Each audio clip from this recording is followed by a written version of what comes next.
果你而家嘅人生就好似禮拜五黃昏塞緊紅隧咁，踩停、留前、再踩停，硬係去唔到目的地，定啲嚟。你唔係中咗咩中年危機？你個腦只係經歷緊一次換機過 data 嘅過渡期啫。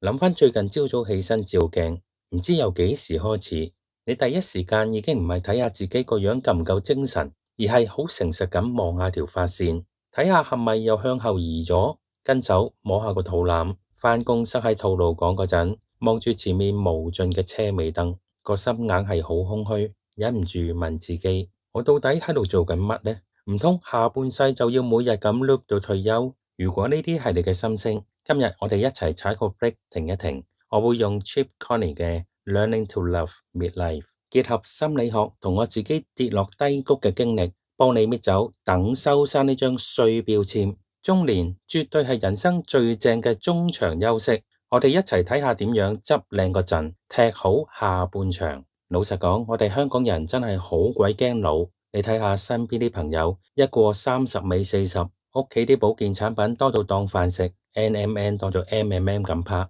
個個都想將個外表急凍喺25歲。喺呢個時候，如果社會無啦啦幫你貼張標籤，話你喂阿叔，你中年危機啦。哇！你真係會覺得人生落咗半集，每日返工等放工，淨係想快啲聽到吹雞完場。但係呢本書嘅作者 Chip Conley，佢用親身經歷話俾我哋知，中年絕對唔係一個慢慢跌窩嘅階段。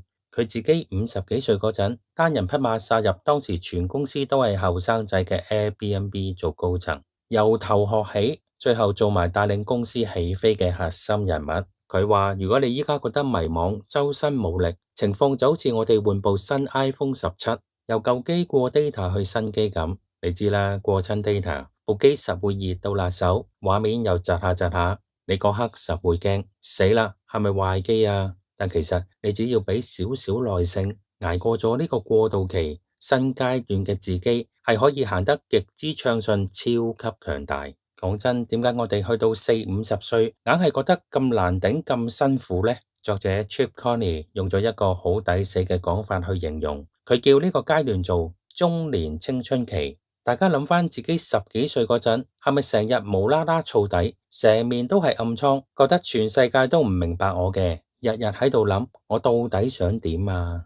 點知去到40-50歲，呢種迷茫嘅感覺又嚟了。只不過今次唔係爆瘡，係爆白頭髮。以前嘅煩惱係點樣出風頭，今次嘅煩惱係點樣喺老細同老公老婆之間生存落去。你個心硬係覺得唔實在，成日覺得人生唔應該淨係得返供樓同返工。書入面有句說話，我睇完真係覺得中到應一應。佢話去到人生某一個點，你會發覺繼續死守喺個框框入邊唔變嗰種辛苦，原來已經大過你跳出去試新嘢嘅恐懼。呢個時候你就知係時候要變啦。我哋打人生上半場，基本上都係講緊你有幾捱得，個樣 keep 成點，同埋揾緊幾多錢。但去到下半場，遊戲規則已經唔同咗啦，重點轉移咗去你嘅心態同智慧。如果你仲死攬住上半場嗰套玩法，一定會好辛苦，因為地心吸力同新陳代謝係無敵噶嘛。你點同佢鬥先？所以第一件事要學識同自己講，我而家嘅價值已經唔需要靠個樣或者張卡片印住咩阿哥阿姐去證明。今晚沖完涼望住塊鏡嗰陣，唔好再夾住多咗幾多條魚尾紋，試下望住自己對眼講，我而家最值錢嘅係累積落嚟嘅經驗同見識嘅。接受咗個樣同體能跌窩之後，作者教我哋做人生嘅減法，叫做中年大修剪。意思好簡單，就係狠心啲，將嗰啲拖累你嘅人際關係、無謂嘅物質包袱一刀切走晒佢。香港人出晒名係做嘢機器，好唔容易捱到買得起架歐洲車，點知每日最放鬆嘅時刻，竟然係收工泊好架車之後，匿喺車廂入邊獨自聽10分鐘收音機，遲遲都唔想熄匙返上樓面對現實。你個電話有10幾個瞄咗，但唔敢退出嘅 WhatsApp 群組，每個禮拜要去應付呢啲你根本唔中意嘅人。書入面話，當你肯掉低手上嗰件好重嘅行李，一場趕頭趕命嘅鴨仔團先會變做一個真正有意義嘅旅程。今個禮拜打開你個行事曆，狠心 cut 走一個你根本唔想去嘅飯局，將嗰幾個鐘還返俾自己，落街散下步，沖杯咖啡發下呆。當你唔再死充面子，原來個人係可以咁舒服嘅。不過講真啦，有時你想唞下做減法，個天都未必俾機會你，佢會主動幫你做減法。作者提起一個經典理論，叫英雄之旅。大家睇戲，主角一定先俾人打到趴街，跌到落谷底，最後覺醒先會打贏大佬。中年呢個階段，劇本一模一樣。有時個天俾個難題你，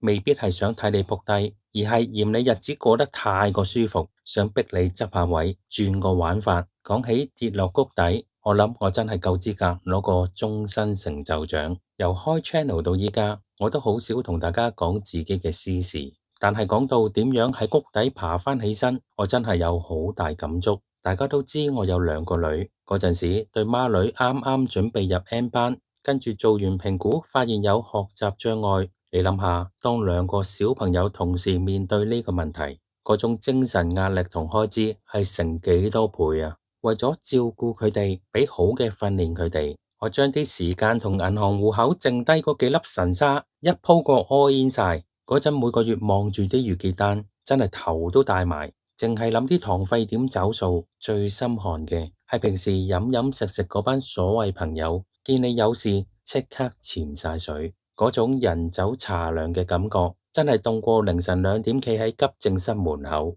為咗慳錢同照顧屋企，我推晒所有應酬，邊度都唔去。除咗死做爛做，嗰陣覺得自己好似喺海中心就嚟浸死咁，而啲書就係我唯一捉得住嘅水泡。睇書梗係唔會無啦啦跌嚿錢落嚟幫我渡過難關啦。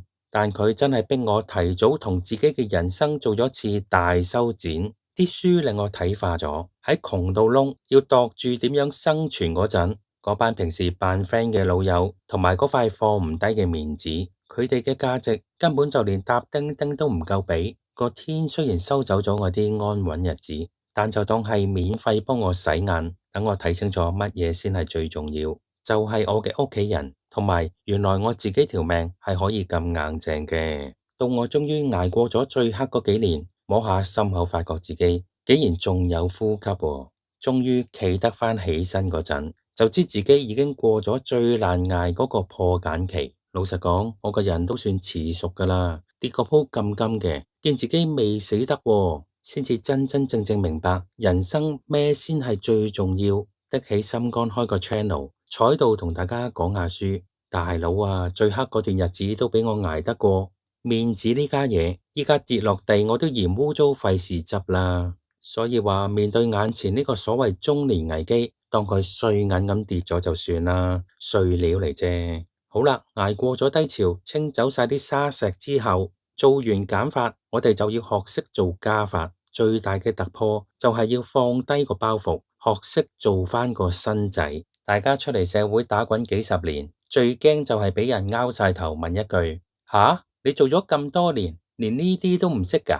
於是乎死要面，夾硬撐，死都唔肯去學新嘢。但書入邊話，肯去學啲完全冇掂過嘅新嘢，個腦先唔會咁快生鏽㗎。依家呢個時勢最襟撈嗰班人，通常都係身段放到最低嗰班。呢種能力叫 TQ，即係轉型智商。尋日你仲着住西裝點人做嘢，今日為咗養家轉行送外賣。可以面都唔紅咁行埋去問個廿零歲嘅行家：喂，師兄，呢個 app 點撳先接到啲單㗎？喺 office 見到啲新嘅 AI 軟件唔識用，直接買杯珍珠奶茶行埋去個00後 fresh grad 度。阿女，呢壇嘢點玩㗎？教下阿叔啦，買咗杯小甜走冰㗎啦。就算班後生覺得你 out，咁又點呢？又唔會少忽肉嘅。如果仲喺度死撐扮大佬，好快連份工都俾時代淘汰㗎啦。講真，如果要同班後生仔鬥通頂鬥記性，我哋實聽輸硬都得啦。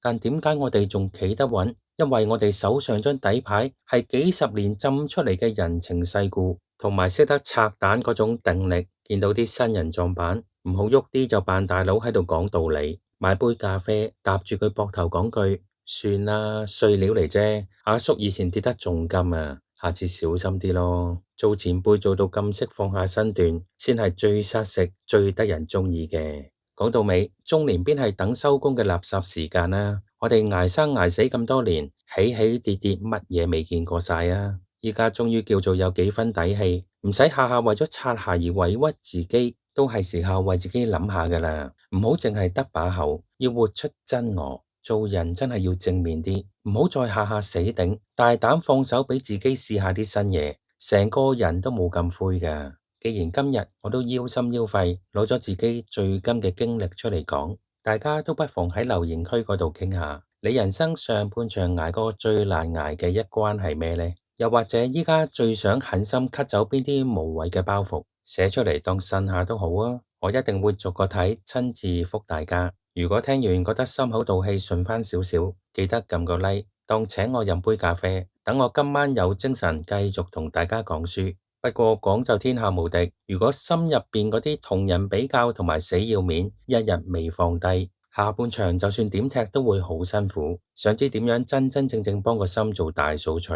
畫面上依家彈咗條片出嚟，係心理學大師阿德勒嘅經典《What Life Could Mean to You》。想揾翻接受自己唔完美嘅勇氣，直接撳入去，我哋喺嗰邊再傾啊！